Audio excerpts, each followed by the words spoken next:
Sabak Bernam, Selangor.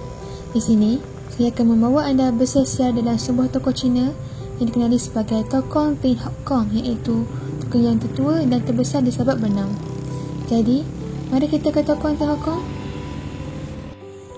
Tokoh Tin Hock Kong ini adalah tokoh yang terbesar dan tertua di mana tokoh ini sekarang berusia 129 tahun. Tokoh ini adalah untuk agama Tao atau Taoism dan dibina oleh satu persatuan yang dinamakan sebagai Persatuan Penganut Rumah Bahala Tin Hock Kong. Banyak keunikan tokoh ini yang boleh dijadikan sebagai tarikan orang ramai. Mari kita tinjau di dalam.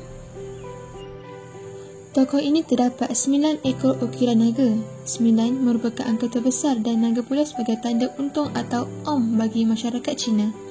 Di mana naga itu? Lihat di atas bumbung. Terdapat 6 ukiran naga, 2 naga boleh ditahan di tiang tokong dan 1 lagi naga di antara 2 tangga tokoh ini. Di dalam tokoh ini terdapat lebih dari 1 tempat sembahyang di mana setiap darinya mempunyai dewa yang berbeza-beza. Tetapi, walaupun dewa mereka berbeza-beza, permintaan dari mereka tetap sama seperti cuaca yang baik, kekayaan dan lain-lain. Salah satunya adalah di sebelah kiri anda, iaitu Cai Zhen, yang dipercayai tujuan utamanya adalah menjaga wang dan kekayaan. Dan sebelah kanan ini pula dinamai sebagai Kaizu, yang tujuan utamanya adalah untuk menjaga nasib masyarakat Cina bagi tempoh sekali setahun. Sekarang, kita berada di hadapan pintu utama tokoh ini. Anda lihat, di belah pintu ini terdapat simbol yang dikenali sebagai Yin Yang, yang merupakan lambang bagi agama Taoism.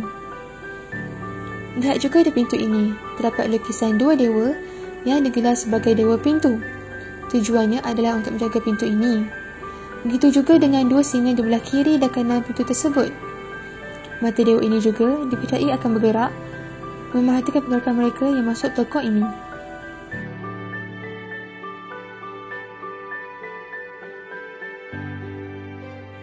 Di dalam tokoh ini terdapat satu keunikan jarang dijumpai di tokoh yang lain.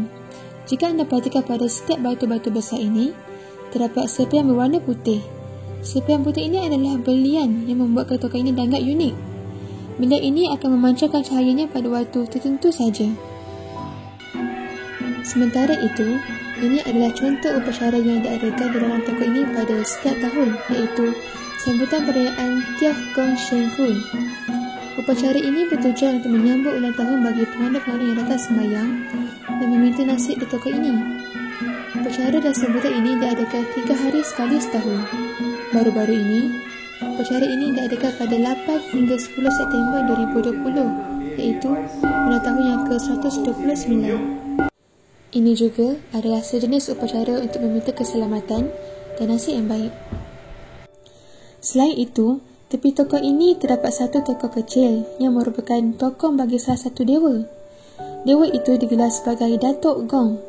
Lihat di sebelah anda, terdapat satu rumah kecil yang berfungsi membakar wang atau replika kertas sama ada berbentuk duit atau barangan kegunaan harian untuk disampaikan kepada roh semati. Untuk melakukannya, seseorang itu tidak dibenarkan memakan daging khinzir kerana tempat ini agak suci.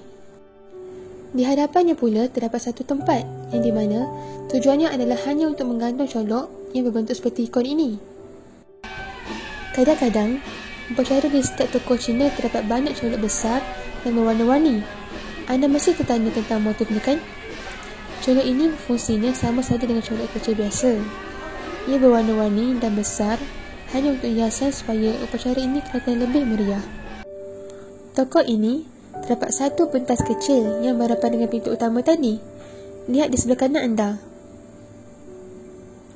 Antara pertunjukan yang selalu diadakan di pentas ini ialah pertunjukan puppet show, iaitu teater yang melibatkan patung menyerupai manusia dan lain-lain. Pertunjukan ini boleh ditonton oleh orang luar, malah orang yang bukan berbahasa Cina. Mungkin ada yang tertanya, mengapa tokoh ini menghadap ke sungai? Ini kerana aliran sungai di tokoh ini kelihatan tidak lurus. Perkara ini dianggap tidak baik bagi kawasan Sabak. Jadi, tokoh ini menghadap ke sungai tersebut bertujuan untuk menjaganya daripada perkara yang tidak baik. Jadi sebenarnya, tokoh Tin Hock Kong di Sabak Bernam ini terdapat banyak keunikan yang tidak diketahui ramai. Sekian, terima kasih.